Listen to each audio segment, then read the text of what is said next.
नहमदुहु व नसल्ली अला रसूलिहिल करीम अम्मा बाद अस्सलामु अलैकुम व रहमतुल्लाहि व बरकातुहू। इस वीडियो में हम वसीले की कुछ हकीकत के हवाले से बात करेंगे, तो शुरू करते हैं। अऊज़ु बिल्लाहि मिनश शैतानिर रजीम, बिस्मिल्लाहिर रहमानिर रहीम। रब्बिश्रह ली सदरी व यस्सिर ली अमरी वहलुल उक़दतम मिन लिसानी यफ़क़हू क़ौली।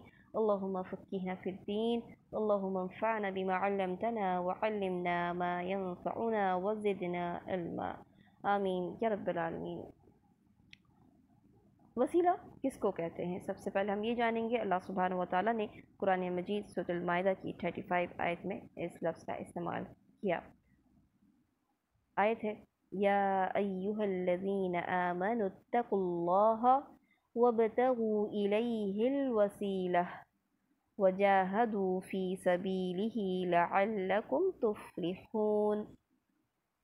ए ईमान वालों, अल्लाह से डर जाओ और उसकी तरफ वसीला तलाश करो और उसकी राह में जिहाद करो ताकि तुम कामयाब हो सको। इस आयत करीमा में अल्लाह ताला की तरफ वसीला तलाश करने का हुक्म दिया गया है। अल्लाह ताला ने वसीला तलाश करने का हुक्म दिया है। इसका मतलब यह है कि वसीला तलाश करना इबादत है। वसीला आप कहते किसको हैं? कैसे वसीला हासिल किया जाए? वसीला इस चीज़ को कहते हैं जिसके ज़रिए किसी का कुर्ब हासिल किया जाता है। और यहाँ किसका कुर्ब की बात हो रही है? यानी दीन इस्लाम में वसीला इस चीज़ को कहते हैं जिसके ज़रिए कोई बंदा अल्लाह ताला का तक़र्रुब और उसकी खुशनुदी हासिल करता है। तो इससे मुराद नेक आमाल है। यानी नेक अमाल ऐसी चीज़ है जिसके ज़रिए इंसान अल्लाह सुब्हानहु व तआला का कुर्ब हासिल कर सकता है, उसकी रज़ा हासिल कर सकता है। अब हम देखेंगे जायज़ वसीले कौन कौन से हैं। जायज़ वसीला, जैसे आपने देखा कि वसीला किसको कहते हैं? जिसके ज़रिए किसी का कुर्ब हासिल किया जाए, यानी अल्लाह ताला की रज़ा हासिल की जाए। तो हम देखेंगे कि जायज़ वसीला कौन कौन से हैं। तो अल्लाह ताला के नामों का वसीला देना जायज़ वसीला है। यानी दुआ की कबूलियत के लिए अल्लाह ताला को अल्लाह ताला के नामों का वास्ता दिया जाए, वसीला दिया जाए। सूरह आराफ में अल्लाह सुब्हानहु व तआला फरमाते हैं, अल्लाह के अच्छे अच्छे नाम हैं, बस उन्हीं नामों से उसे पुकारो। यानी अल्लाह सुब्हानहु व तआला इस बात को पसंद करते हैं कि अल्लाह ताला के नामों से उसको पुकारा जाए। इसका तरीका क्या है कि अगर आप अल्लाह सुब्हानहु व तआला से माफ़ी मांगना चाहते हैं, तौबा करना चाहते हैं, तो आप क्या कह सकते हैं कि या अल्लाह, तू तौबा कबूल करने वाला है, तू तौबा को पसंद करने वाला है, तो मेरी तौबा कबूल फरमा ले। या हम में से किसी को रिस्क की कमी है, तो हम क्या कह सकते हैं कि या अल्लाह, तू रज़्ज़ाक़ है, तू रिस्क देने वाला है, तो हमें भी रिस्क अता फरमा। तो इस तरह से वसीला देकर दुआ की जा सकती है। जैसे कि आज आपने हज़रत इब्राहीम अलैहिस्सलाम के हवाले से देखा कि उन्होंने भी दुआ की कबूलियत के लिए अल्लाह ताला को अल्लाह ही के नामों का वास्ता दिया।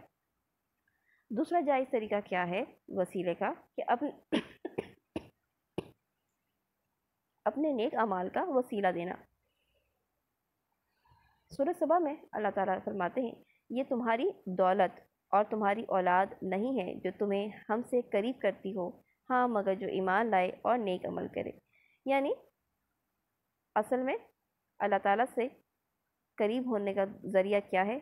इंसान के लिए उसका ईमान लाना और नेक अमल करना। जैसे कि आप जानते हैं कि गार में छुपने वाले लोग जो थे, उन्होंने भी अल्लाह सुब्हानहु व तआला को अपने नेक अमाल का वास्ता दिया था, और जिसकी वजह से गार के मुंह पर जो पत्थर आया हुआ था वो हटने लगा था। तो ये भी एक मिसाल है कि हाँ, इंसान अपने नेक अमाल के ज़रिए अल्लाह ताला से दुआ की कबूलियत का जिक्र करे, दुआ मांगे। तीसरा जायज़ वसीला ये है कि ज़िंदा लोगों से अपने हक़ में दुआ करवाना। जैसे कि सूरह यूसुफ में हम देखते हैं कि जब सब बोल उठे अब्बा जान, ये कौन, किसकी बात हो रही है? यूसुफ अलैहिस्सलाम के भाइयों की। उनके भाइयों ने क्या कहा? अब्बा जान, आप हमारे गुनाहों की बख्शिश के लिए दुआ करें, वाकई हम ख़ताकार थे। یعنی انہوں نے یعنی حضرت یوسف علیہ السلام کے بھائیوں نے حضرت یعقوب علیہ السلام سے کہا کہ آپ ہمارے لیے دعا کیجئے۔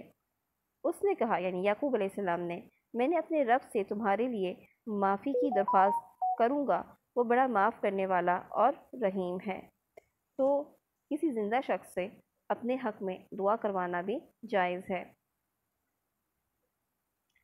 اللہ تعالیٰ کو اس کے ناموں کا واسطہ دینا، جیسے کہ یہاں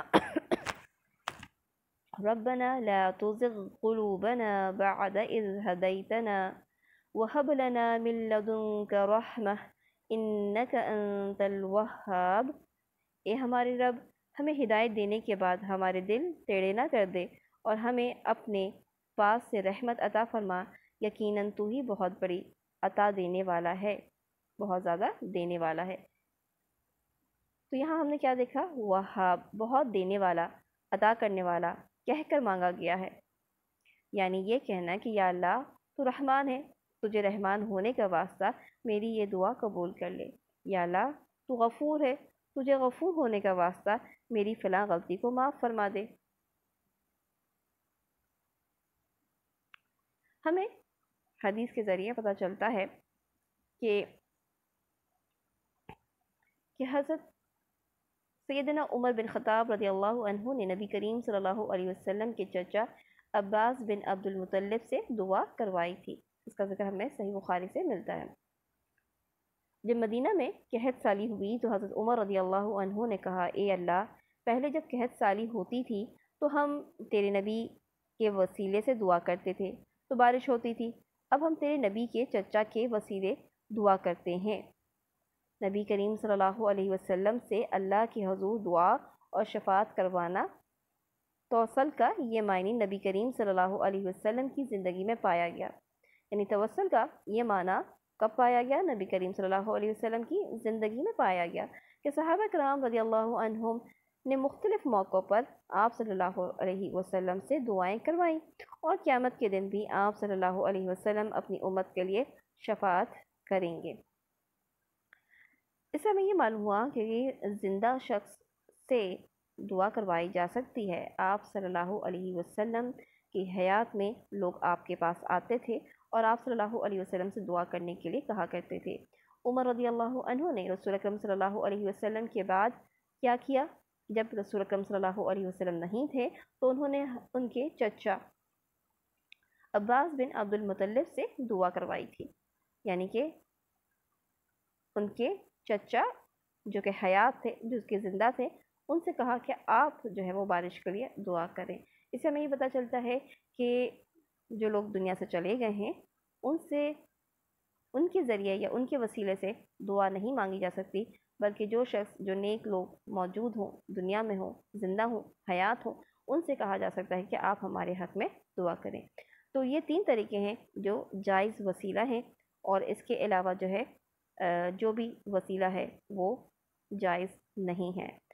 یاد رہے کہ ہر عبادت کے قبول ہونے کی شرط یہ ہے کہ خالص اللہ تعالیٰ کے لیے کیا گیا ہو، رسول اکرم صلی اللہ علیہ وسلم کے طریقے کے مطابق ہو۔ جیسے کہ ہم نے جانا کہ وسیلہ بھی کیا ہے؟ عبادت ہے، کیونکہ اللہ سبحانہ وتعالیٰ نے خود اس کا حکم دیا ہے، تو یہ بھی کس طریقے پہ ہوگی؟ جو آپ صلی اللہ علیہ وسلم کا طریقہ ہے، کیونکہ آپ صلی اللہ علیہ وسلم نے فرمایا، من عمل عملا لیس علیہ امرنا فہو رد، جو شخص ایسا کام کرے جس کا حکم ہم نے نہیں دیا وہ مردود ہے، یعنی وہ ریجیکٹڈ ہے۔ وسیلہ بھی عبادت ہے، اس لیے وسیلے میں بھی رسول اکرم صلی اللہ علیہ وسلم کا طریقہ دیکھیں گے۔ اس لحاظ سے وسیلہ دو طرح کا ہے، ایک جائز اور ناجائز۔ تو جائز وسیلہ ہم پڑھ چکے، اس کے علاوہ جو بھی وسیلہ ہے وہ ناجائز ہے۔ سبحانک اللہم و بحمدک، اشہد ان لا الہ الا انت، استغفرک و اتوب الیک۔ السلام علیکم ورحمۃ اللہ وبرکاتہ۔